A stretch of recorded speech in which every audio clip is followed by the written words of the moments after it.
CH1 दिल connection disclaimer. तो दोस्तों ये कहानी है काल्पनिक कहानी है जो आपके मनोरंजन के लिए बनाया गया है। अगर यह नोवेल स्टोरी आप लोगों को पसंद आए तो लाइक कमेंट सब्सक्राइब ज़्यादा से ज़्यादा शेयर करें और अगले एपिसोड देखने के लिए कमेंट करें। तो दोस्तों आपका ज़्यादा समय न लेते हुए कहानी को आगे बढ़ते हैं। शाम के वक्त था, अंधेरा होता चला आ रहा था। एक लड़की हाथ में सूटकेस और कंधे पर उसका पर्स, अपनी आंखों में आंसू लिए एक मैंशन से निकल रही थी। उसके मन में कई सवाल उठ रहे थे कि कौन है वो, उसका वजूद क्या है, उसके माँ पापा कौन है, कहाँ है वो अब तक जिसको अपनी फैमिली समझ रही थी वो है ही नहीं, तो उसकी फैमिली कहाँ है अभी, क्या उन लोगों ने उसकी फैमिली को मार तो नहीं डाला। बहुत से ख्याल सोचती जा रही थी। कहाँ जा रही थी उसको पता नहीं, बस उस घर से दूर रहना चाहती थी जिस लोगों के कारण उसकी फैमिली उसके साथ नहीं थी। तभी उसका फोन रिंग करने लगा, तब जाके उसका ध्यान उसके ख्याल से दूर हुआ। उसने पूरे जगह अपनी एक नज़र डाली और खुद को किसी चौराहे पर खड़ा पाई। तब तक उसका फोन कट हो गया था और फिर से बज उठा। उसने अपना सूटकेस रखा और हैंडबैग से अपना फोन निकाली। फोन पर खुशी सो हो रहा था। उसने सोचा अब उसका एक ही मकसद है। उसने फोन रिसीव की। उधर से गुस्से से बोली, कहाँ तू, हमारी याद नहीं आती ना, मुंबई आके हमसे मिलने नहीं आई, अभी क्या कर रही है। हेलो अब बोलो भी। लड़की सिर्फ इतना बोली, एड्रेस भजे दिए, आ जाओ मिलने, और फोन कट कर दी और अपने अपार्टमेंट की ओर चल दी। उधर खुशी हाथ में पकड़े अभी भी फोन को देख रही थी और समझने की कोशिश कर रही थी और वो आगे कुछ सोचती। उसका मैसेज आया। उसने मैसेज पर डीपी शो हो रहा था। मैसेज ओपन की और उसमें एड्रेस था। उसने एड्रेस पढ़ा और उसके घर से 1 घंटा लगेगा। उसने कुछ सोचा और अपने कमरे से निकली और बाहर आई। उसने देखा उसकी मम्मी फोन पर किसी से बात कर रही थी। उसने बोली, मम्मी मैं अपने दोस्त के पास जा रही हूँ, कल सुबह आ जाओगी, और बिना कुछ सुने घर से बाहर निकल गई।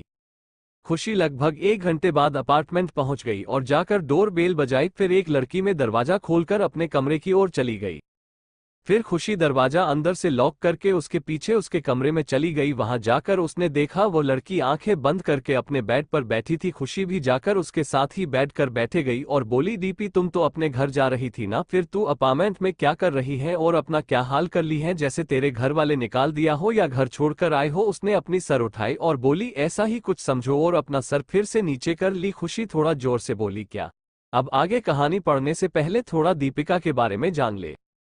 नायिका दीपिका जैन 5'5" हाइट, गोरी त्वचा, दूध जैसा बदन, जैसे छूने से लाल पड़ जाए, गहरी काली आंखें जो एक बार आंखों में देखने से डूब जाए, इसके नकश नयन एकदम परफेक्ट, जैसे कोई भूल ना हो बनाने में, इसके लेफ्ट गाल पर एक काला तिल, सब चीज में परफेक्ट। ये एक पेंटर है जो बहुत ही कम लोग जानने वाले लोगों में एक। खुशी भी है जो जानती है कि दीपिका को पेंटिंग करती है, जो हमेशा इसे सपोर्ट है। दीपिका में बहुत सारे क्वालिफिकेशन है जो आपको कहानी के आगे भाग में पड़ेंगे। खुशी दीपिका के बहुत क्लोज है, ये दोनों फ्रेंड है। दीपिका के बारे में खुशी बहुत कुछ जानती है और दीपिका भी खुशी के बारे में जानती है। ये दोनों साथ में अपनी ग्रेजुएशन लंदन से कंप्लीट की है और दोनों पढ़ाई खत्म करके अपने घर मुंबई आ गई है। खुशी पहले ही आ गई थी और दीपिका अभी आ रही थी, क्योंकि दीपिका एक गैदरिंग में गई थी अपने पेंटिंग के लिए। खुशी बोलती है, दीपी क्या तेरा कोई एक्सीडेंट हो गया है जो अपनी फैमिली के लिए ऐसा बोल रही हो। दीपिका बोलती है, नहीं, जो सच्चाई है वही बोल रही हूँ। तो खुशी बोलती है, तू पूरा बात बताएगी, मेरे सर से तेरी हर बात ऊपर से जा रही है। दीपी बोली, हाँ बोल रही हूँ। फ्लैशबैक, लंदन में एक होटल रूम में सुबह के वक्त एक लड़की तैयार हो रही थी। देखने में लड़की बहुत खुश लग रही थी क्योंकि आज अपने घर जा रही थी, 15 साल बाद जा रही थी, क्योंकि शाम तक वो अपने पेंटिंग के सेरेमनी से आई और सुबह मुंबई की फ्लाइट थी। पूरे 17 घंटे का समय लगता था। उसने अपना सामान लगेज में सब पैक कर ली थी और निकलने वाली थी कि उसका फोन आया जिस पर खुशी सो हो रहा था। उसने फोन पिक की। उधर से खुशी बोली, तू कब आ रही है, तेरा गेयरिंग खत्म हो गई ना। दीपिका बोलती है, हाँ जा रही हूँ, अभी फ्लाइट है, कल शाम तक पहुंच जाएंगे। तब खुशी बोलती है, ठीक है, ओके बाय, मिलते हैं मुंबई में, और फोन रख देती है। खुशी और दीपिका मुंबई की रहने वाली है और साथ ही गर्ल हॉस्टल में रहती थी। दोनों की दोस्ती कॉलेज में हुई थी। दोनों ने अपनी एमबीए कंप्लीट करके मुंबई जाने की तैयारी करती है। दीपिका के उसके एक कलीग का फोन आया और पेंटिंग सेरेमनी के बारे में बताया जिसमें 10 से 15 दिन लग सकते थे, इसलिए खुशी पहले ही मुंबई आ गई थी और दीपिका अपना काम खत्म करके अभी मुंबई निकल रही थी। उसने हॉस्टल से आके एक होटल रूम ले ली थी। अब उसने वहां से चेकआउट की और एयरपोर्ट की ओर चल दी। शाम तक वो पहुंच गई थी, उसमें कैब बुक की और अपने घर निकल गई थी। उसने सोचा था घर जाकर सबको सरप्राइज देगी, लेकिन उसकी घर जाकर उसे ही सरप्राइज मिल गया, क्योंकि उसके घर वाले उसके रिश्ते की बात कर रही थी जिसमें शादी होने के बाद उसकी सारी जायदाद उसके होने वाले हस्बैंड को मिलेगा। दीपिका के फैमिली वाले को थोड़ा जान ले। राजेश वालिया दीपिका के पापा और रोहनी वालिया दीपिका की मां। इसके दी बेटियां थी रोशनी और रेशमी। दीपिका दोनों से बड़ी थी। दोनों की उम्र 23 और 21। दोनों मुंबई में ही एडमिशन ली थी। दीपिका को पहले समझ उसके जायदाद नहीं आया कि हस्बैंड को क्यों मिलेगा और ये लोग किसकी बात कर रहे हैं। उसने छुपकर उस सब की बात सुनने वहां लगी। मिस्टर वालिया बोल, उसे पता नहीं चलना चाहिए कि वो हमारी बेटी नहीं है। उससे सारे जायदाद ले लेंगे, फिर उसको यहाँ से बाहर निकाल देंगे। मिसेस वालिया कहती है हाँ और नहीं तो क्या। 15 साल से इतना नाटक किया माँ बनने का, तो थोड़ा और समय। वैसे कब आ रही है वो? मिस्टर वालिया बोले जल्द ही आ जाएगी। उसकी दोनों बेटियां अपने हाथों में नेल पॉलिश करती हुई कहती है हाँ जरूर डैड, आपका 15 साल का मेहनत बर्बाद नहीं होगा और उसकी अपनी पहचान कभी जान नहीं पाएगी कि कौन है वो और उसकी फैमिली कहाँ है। तब मिसेस वालिया बोली हाँ ये बात तो सही है। और वो लोग अपने अपने काम में लग गए। खुशी बोली अब तू क्या करेगी? दीपिका बोली एक बार मुझे सब पता लग जाए, फिर उन लोगों को पता चलेगा कि दीपिका जैन क्या चीज है। खुशी बोली हाँ यार, मैंने भी कभी गौर नहीं किया कि तू जैन और तेरी फैमिली वालिया कैसे है। दीपिका बोली हाँ मैंने एक बार पूछा था, उन लोगों ने बस ये कहकर चुप करा दिया कि तेरी नानी माँ चाहती थी इसलिए उसने तेरा सरनेम जैन है। खुशी बोली चल कल बात करते हैं, अभी सो जा, बहुत रात हो गई है। CH2 दोनों का टकराना। सुबह का समय, सूरज की रोशनी से दीपिका की नींद खुल जाती है और कल जो जो हुआ उसे एक एक कर याद आने लगती है। उसने अपने बगल में देखा खुशी किसी बच्चे की तरह सो रही है। गई वो उठी और फ्रेश होने चली गई बाथरूम में। करीब आधे घंटे बाद वो नहा के निकलती है। अपने बाल सूखती जिससे उसकी बाल कमर के नीचे आ रही होती है। उसने टाइम देखा तो 6 बज गए थे। उसने सोचा पहले ब्रेकफास्ट बना ले फिर खुशी की उठाएंगे। वो अपने रूम से निकली और किचन में चली गई। उसके अपार्टमेंट में 2 रूम और एक किचन, मीडियम साइज का लिविंग रूम और एक स्टडी रूम। उसके अटैच एक कमरा पेंटिंग रूम जिसमें बहुत पेंटिंग बना हुआ था। मुंबई आने से पहले ही दीपिका एक फ्लैट ले ली थी क्योंकि उसके घर वाले नहीं जानते थे दीपिका वर्ल्ड के टॉप 10 में से एक जानी मानी पेंटर है। इसलिए उसने पहले ही अपने एक कलीग से सारा सामान लंदन से मुंबई शिफ्ट करवा ली थी। किचन में पहुंचकर उसने फ्रिज खोला तो उसमें कुछ भी नहीं था खाने के लिए, इसलिए उसने सोचा पहले जाके रसोई का सामान ले आए फिर खुशी को उठा देंगे। वो रूम में जाके मोबाइल से एक टैक्स की ओर सुपरमार्केट निकाल गई। करीब 10 मिनट में वो मार्केट पहुंच गई। उसने अपना सामान लेने लगी। वहीं पर एक रोलिश कार आके रुकी और 2 लड़के उसमें से निकले और सुपरमार्केट के अंदर चले गए। दोनों लड़के ने मास्क लगा रखी थी जिससे उसका चेहरा पहचान नहीं पा रहे थे। एक लड़का जो दूसरे लड़के से बड़ा था उसने कहा जो लेना है ले लो, मैं एक मीटिंग करके आ रहा हूं। भाई ये तो गलत बात है ना, आप मेरे साथ आए थे शॉपिंग करने, आप मीटिंग कर रहे हैं। छोटे तू शॉपिंग कर, तब तक मैं मीटिंग करके आ जाऊंगा, मेरे साथ घूमेंगे। दूसरा लड़का बोला ठीक है भाई आप जल्दी आ जाइएगा मीटिंग करके। वो भाई को बाय बोला और शॉपिंग करने निकल गया। पहला लड़का थोड़ा मुस्कुराया और अपनी मीटिंग के लिए निकल गया। लड़का अपने भाई को बाय बोला, इधर उधर घूमने लगा। पहला लड़का मीटिंग के लिए जा रहा था और उधर से दीपिका अपना सामान लेकर आ रही थी। लड़के का ध्यान अपने फोन पर था और दीपिका इधर उधर देखकर चल रही थी जिससे दोनों टकरा जाते हैं। दीपिका बिना लड़के की बात सुने या देखे अपने एक हाथ उठा के सॉरी बोली और आगे की ओर निकल गई कराना। वो लड़का अभी भी जाते हुए डीपी को देख रहा था। वो लड़का अपने आप में बोला आज तक किसी ने मुझे इग्नोर नहीं किया, उसने कर दी। फिर उसने अपना सर झटका और आगे बढ़ गया। डीपी जाकर बिल पे की और अपने घर का की ओर निकल गई। वो घर पहुंचकर सामान किचन में रखकर अपने रूम में गई। उसने समय देखी तो 10 बज गए थे और खुशी नहाकर निकल रही थी। वो खुशी से बोली तू बाहर आ जा, मैं ब्रेकफास्ट तैयार करती हूँ। खुशी बोली ठीक है तू जा, मैं आ रही हूँ। डीपी फिर किचन में चली गई और ब्रेकफास्ट तैयार कर डाइनिंग टेबल पर रख दी और एक कुर्सी पर बैठ गई। खुशी भी थोड़े समय में आ गई और दोनों अपने बात करते करते खाना खत्म की। और खुशी बोली शाम में क्लब में मिलते हैं, अभी घर जाना होगा, मम्मी का फोन आया था। डीपी जाकर बिल पे की और अपने घर का की ओर निकल गई। वो घर पहुंचकर सामान किचन में रखकर अपने रूम में गई। उसने समय देखी तो 10 बज गए थे और खुशी नहाकर निकल रही थी। वो खुशी से बोली तू बाहर आ जा, मैं ब्रेकफास्ट तैयार करती हूँ। खुशी बोली ठीक है तू जा, मैं आ रही हूँ। डीपी फिर किचन में चली गई और ब्रेकफास्ट तैयार कर डाइनिंग टेबल पर रख दी और एक कुर्सी पर बैठ गई। खुशी भी थोड़े समय में आ गई और दोनों अपने बात करते करते खाना खत्म की। और खुशी बोली शाम में क्लब में मिलते हैं, अभी घर जाना होगा, मम्मी का फोन आया था। डीपी बोली ठीक है फिर बात करेंगे इस बारे में। फिर खुशी वहां से घर चली गई और डीपी भी अपने पेंटिंग रूम में चली गई और अपना पेंटिंग करने लगी। फिर उसे याद आया कि वो किसी से टकरा गई और उसको एक नज़र देखी भी नहीं। उसने अपना सर झटका और पेंटिंग करने लगी। मॉल से दोनों लड़के अपने घर की ओर निकल गया। दोनों के हाथ में कुछ शॉपिंग बैग थे। वो घर पहुंचकर घर से निकले और अपना मेंशन में चला गया। ऐसे ही शाम का समय हो गया। दोनों ने फिर क्लब जाने का प्लान बनाया और निकल गया। उधर डीपी और खुशी भी क्लब जाने के लिए रेडी थे। दोनों फिर क्लब निकल गई। दोनों क्लब पहुंचकर एक एक चेयर पर बैठ गई और दोनों एक एक ग्लास उठाकर पीने लगी और आगे का प्लान बनाने लगी। उसी के बगल में दोनों लड़के बात किसी पेंटिंग को लेकर कर रहे थे।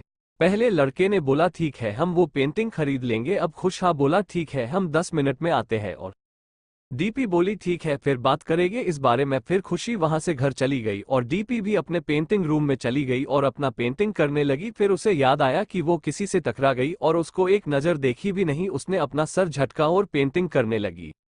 मॉल से दोनों लड़के अपने घर की ओर निकल गया। दोनों के हाथ में कुछ शॉपिंग बैग थे। वो घर पहुंचकर घर से निकले और अपना मेंशन में चला गया। ऐसे ही शाम का समय हो गया। दोनों ने फिर क्लब जाने का प्लान बनाया और निकल गया। उधर डीपी और खुशी भी क्लब जाने के लिए रेडी थे। दोनों फिर क्लब निकल गई। दोनों क्लब पहुंचकर एक एक चेयर पर बैठ गई और दोनों एक एक ग्लास उठाकर पीने लगी और आगे का प्लान बनाने लगी। उसी के बगल में दोनों लड़के बात किसी पेंटिंग को लेकर कर रहे थे। पहले लड़के ने बोला ठीक है हम वो पेंटिंग खरीद लेंगे। अब खुश हाँ बोला ठीक है हम 10 मिनट में आते हैं और उठकर चल गया। उधर डीपी बोली खुशी 5 मिनट रुक मैं वॉशरूम से आती हूँ और उस साइड चली गई। वो अभी आधे रास्ते गई थी। उसको उसकी दोनों बहनों दिख गई जो उधर ही आ रही थी। उसने ना इधर देखा ना उधर। सामने आ रहे लड़के के कोट में अपना चेहरा छुपा ली और बोली प्लीज 2 मिनट रुके। उसने ध्यान से सुना। दोनों लड़की पार हो गई तो उसने अपना चेहरा कोट से निकालकर जल्दी से सॉरी और थैंक यू बोलकर बिना लड़के को देखे वॉशरूम भाग गई। वो लड़का अभी भी एकटक उस लड़की को देखे जा रहा था जो उसकी कोट में चेहरा छुपा कर रखी थी। उस लड़के ने सोचा 2 बार मिली मुझसे टकराई और मेरी तरफ एक बार भी देखी नहीं। एस्ट्रांजस बोलकर वो लड़का मुस्कुराया और चला गया। अब देखते हैं कौन है ये लड़का और डीपी क्या प्लान बना रही है और कैसे अंजाम देगी अपने प्लान को। CH3 टकराना और हमला। अब तक आपने पढ़ा कि दीपिका बिना लड़के को देखे वहां से भाग गई थी। अब आगे वॉशरूम में अपने दिल की बड़ी धड़कन को शांत की क्योंकि वो उस लड़के के पास जाने से उसकी धड़कनें तेज हो गई थी। फिर और सोचने लगी कि कैसे वो किसी के भी करीब जा सकती है। उसने अपनी सर झटका और फ्रेश होकर बाहर निकल गई। वो बाहर आके खुशी के पास जाकर बार काउंटर पर लगी कुर्सी पर बैठ गई। खुशी ने एक ग्लास दीपिका की ओर बढ़ा दी। दीपिका एक नज़र खुशी पर डाली और उसने ग्लास को लेकर पीने लगी। दीपिका एक सिप पी काउंटर में अपनी एक कर पूरे बार नजर डाली और उसने देखा 2 लड़कियां वहां पर सबके साथ डांस कर रही थी। दीपिका दोनों को देख मुस्कुराई और बोली खुशी देख मेरी दोनों सो कॉल्ड सिस्टर को कैसे मेरे पैसे पर उड़ रही है। खुशी ने जब दीपिका की बात सुनी तो वो मुस्कुराई और बोली हाँ सही है। तेरे ही परिवार वाले के दम पर उसने तेरा बिजनेस ले लिया। तेरी परिवार को भी खत्म कर दिया। अब कैसे तेरे पैसे पर ऐश कर रही है। इसका पूरा परिवार ही एक नंबर का धोखेबाज है। दीपिका ने अपने परिवार वालों को पता लगाने के लिए किसी को हायर की थी। अब तक आपने पढ़ा कि दीपिका बिना लड़के को देखे वहां से भाग गई थी। अब आगे वॉशरूम में अपने दिल की बड़ी धड़कन को शांत की क्योंकि वो उस लड़के के पास जाने से उसकी धड़कनें तेज हो गई थी। फिर और सोचने लगी कि कैसे वो किसी के भी करीब जा सकती है। उसने अपनी सर झटका और फ्रेश होकर बाहर निकल गई। वो बाहर आके खुशी के पास जाकर बार काउंटर पर लगी कुर्सी पर बैठ गई।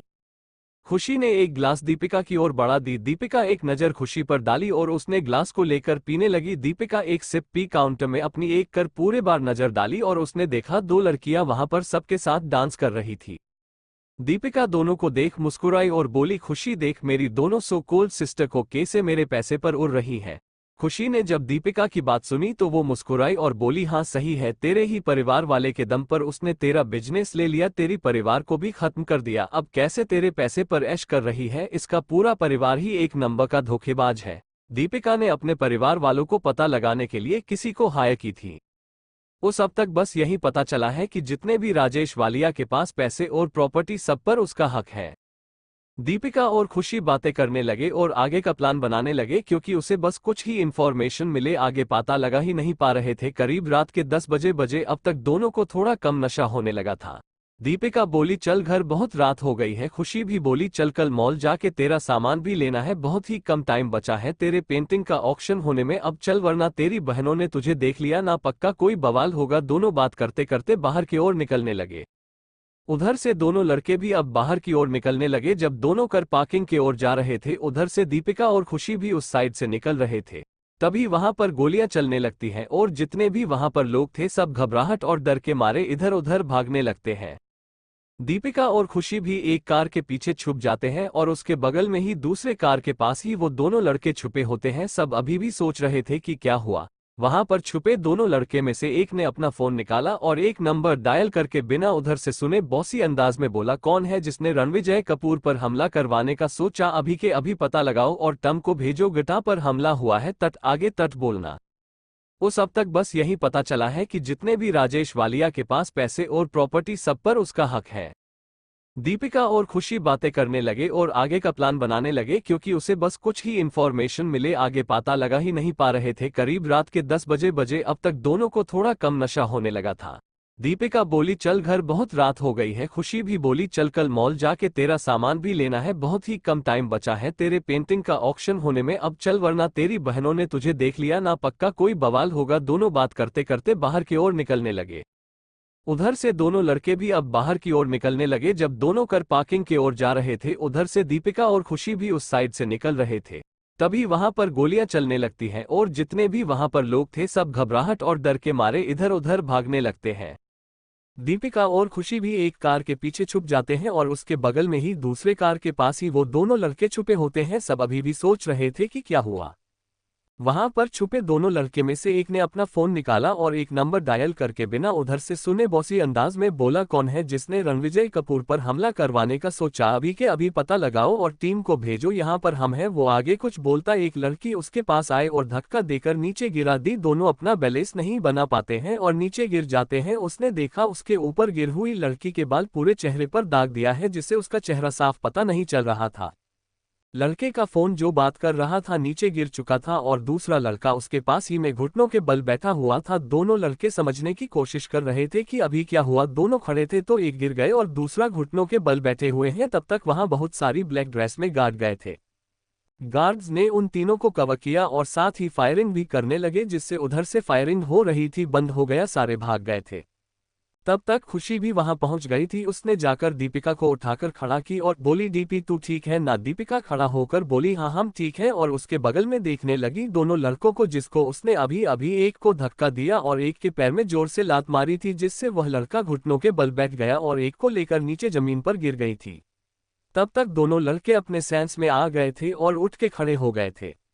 पहला लड़का जो फोन पर बात कर रहा था उसने दूसरे लड़के से बोला, छोटे तू ठीक है ना? लगी तो नहीं ना? उससे इधर उधर पलटा कर उसको देखने लगा। जब उसको अस्वस्थ हो गया कि उसके छोटे भाई को कहीं चोट नहीं लगा, फिर गले लगा लिया। दूसरे ने भी बोला, हाँ भाई मैं ठीक हूँ, लेकिन अभी यहाँ क्या हुआ था मेरी तो कुछ समझ में नहीं आया। और ये लड़कियां, फिर दोनों भाई अलग होकर उस तरफ देखने लिए जहां दोनों लड़कियां खड़ी देख रही थी।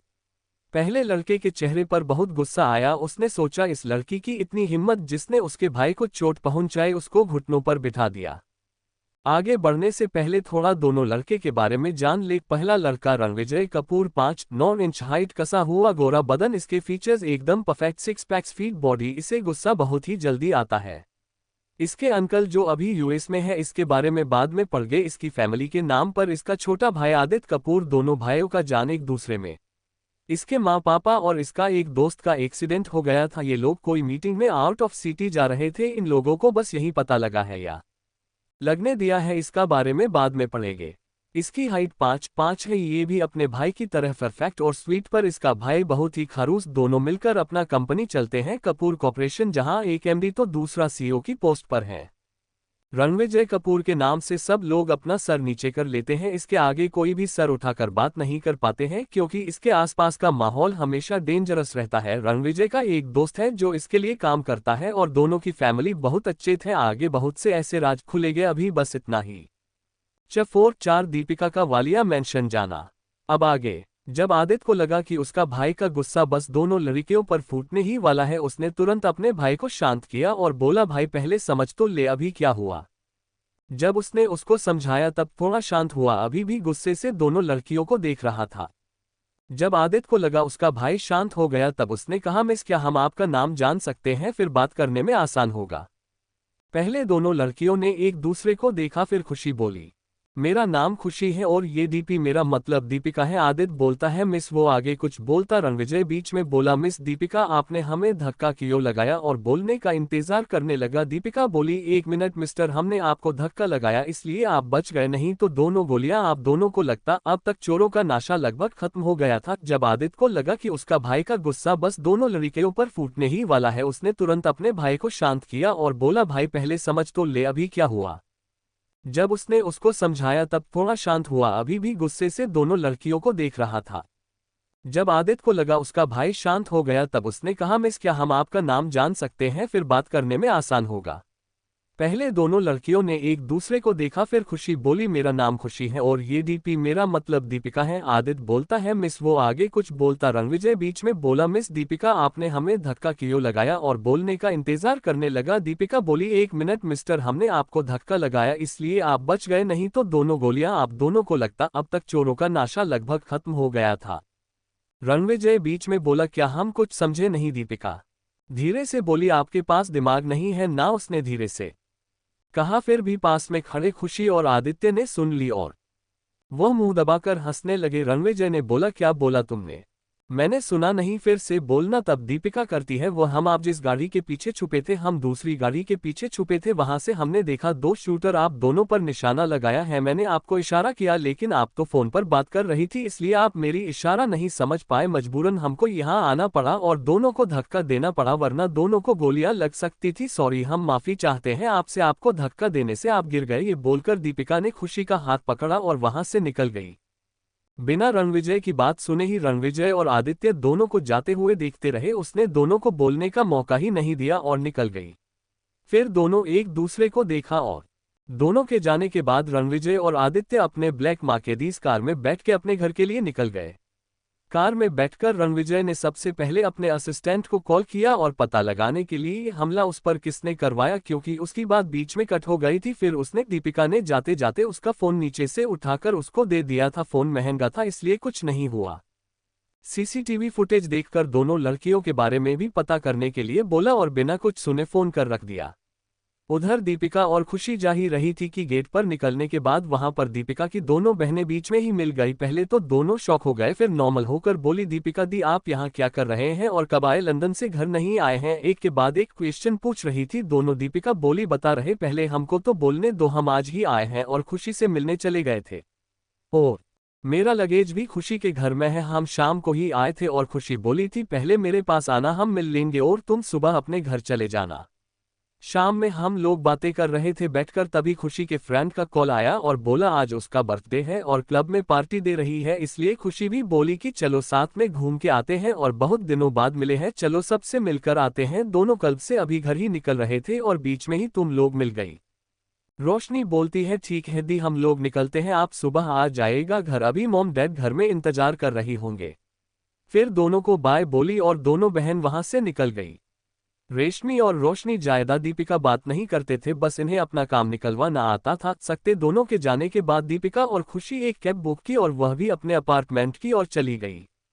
खुशी अपार्टमेंट पहुंच गए, सबसे पहले अपने मम्मी को कॉल करके ब मम्मी हम लोग पहुंच गए, हम सुबह आ जाएंगे, आप मेरा इंतजार नहीं कीजिएगा। खुशी की मम्मी बोली ठीक है बेटा, अपना और दीपिका का ख्याल रखना और बाय बेटा बोलकर फोन रख दी। दरअसल जब खुशी अपने घर गई उसने अपनी मम्मी को सब बता दिया था दीपिका के बारे में, क्योंकि दोनों जब साथ में लंदन में पढ़ाई करते थे तो खुशी की मम्मी कभी कभी दीपिका से बात भी करती थी और काफी अच्छे रिलेशनशिप हो गए थे दोनों में, इसलिए दीपिका के बारे में सुना तो उसको बहुत बुरा लगा और दीपिका को मिलने के लिए भी बुलाया। दीपिका ने बोला हम बाद में आएंगे आंटी, अभी बहुत काम है। फिर मिसेस खुराना ने उसको ज्यादा फोर्स नहीं किया, आप थोड़ा खुशी के बारे में जान लेते हैं। खुशी खुराना, इसका पूरा नाम 5 फीट 2 इंच हाइट, ये भी दीपिका के ही जैसे, बस हमेशा ये खुश रहती है। ये भी एक अच्छे बैकग्राउंड से आती है, इसके भी कंपनी है जो इसके पापा संभालते हैं और कभी कभी मम्मी भी ऑफिस जाया करती है। Chapter 5 untitled chapter. अब आगे। खुशी फोन रखने के बाद दीपिका से बोली यार मुझे ना भूख लग रही है, तू जाके कुछ बना के ले आए, तब तक तेरे रूम में जा रही हूँ, तू खाना लेकर वहीं आ जा।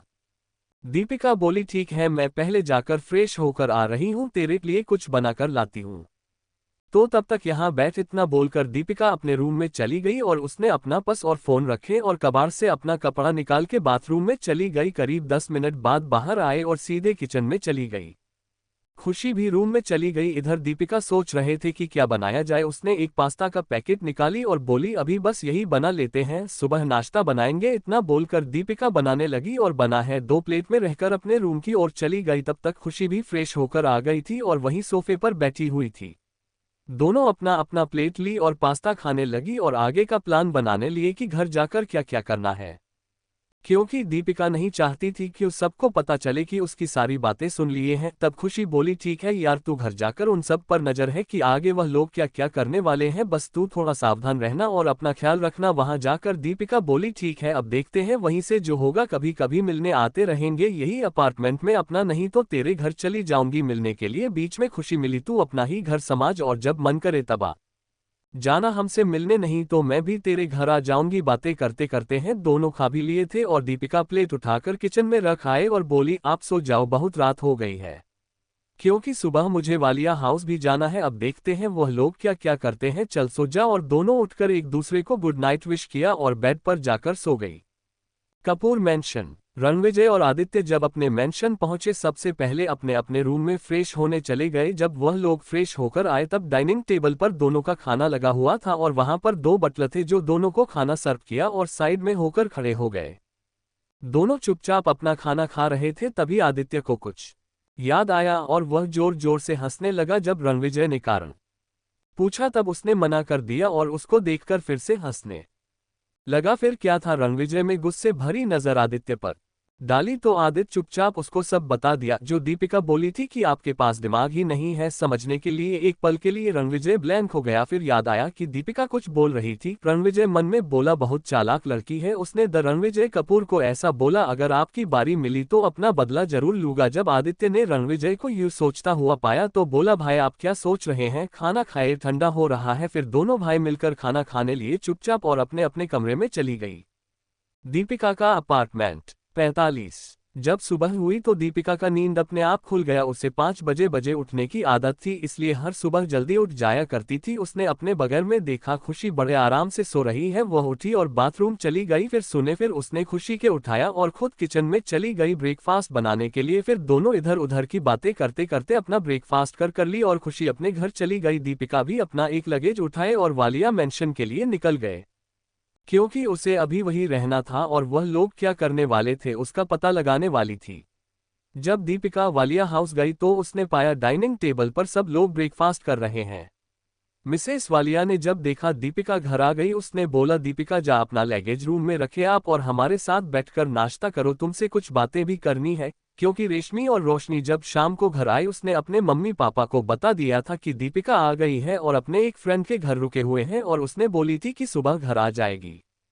दीपिका बोली ठीक है मॉम, मैं अपना लेकर रख कर आती हूँ और हमने ब्रेकफास्ट खुशी के लिए घर ही खाली है, आप अपना ब्रेकफास्ट कर लीजिए, जो बातें करनी है यहाँ पर लिविंग रूम में आकर कर लीजिएगा, हम यहीं आकर बैठते हैं। ऐसा बोलकर दीपिका अपने रूम चली गई। दीपिका का घर काफी बड़ा था, बहुत बड़ा लिविंग एरिया, दूसरी तरफ डाइनिंग एरिया, उसके बगल में किचन और नीचे फ्लोर पर गेस्ट रूम, बीच में 2 सीरियल सेकंड फ्लोर पर जाती थी जहां सबके कमरे हैं और ऊपर एक सीढ़ी टेरेस की ओर जाती थी।